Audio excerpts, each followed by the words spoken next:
বদরের ময়দানে এই পাশে কোরাইশ, এই পাশে মুসলমানেরা। বিশ্বনবী জালাময়ী ভাষণ দিলেন, তোমরা দেখতে পাচ্ছ এটা বদরের ময়দান না, এটা আল্লাহর জান্নাত, ওই জান্নাতের দিকে ছোট। বিশ্বনবীর কথা শোনা মাত্র সাইয়েদনা উমাইর ইবনুল হুমাম বললেন বাখ বাখ, মানে চমৎকার।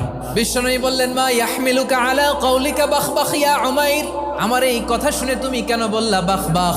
ইয়া রাসূলুল্লাহ, আপনার এই কথা শুনে আমি বড্ড খুশি হয়েছি, আর আমি প্রত্যাশা করছি আমি যদি ওই জান্নাতের মালিক হতে পারি তাহলে কতই না ভালো হতো। সুবহানাল্লাহ বলেন। বিশ্বনবী বললেন উমাইর আনতা মিন আহলিহা, তুমি ওই জান্নাতের অধিবাসী, তুমি জান্নাতি। উমাইর চিন্তা করলেন আমি জান্নাতি, নবীর মুখ দিয়ে যখন বেরোইছে ওই জান্নাতে তো আমার ঢুকতেই হবে, কিন্তু হাতে 3টা খেজুর খেয়ে যদি জেহাদের ময়দানে যাই তাহলে জান্নাতে যেতে তো দেরি হয়ে যাবে।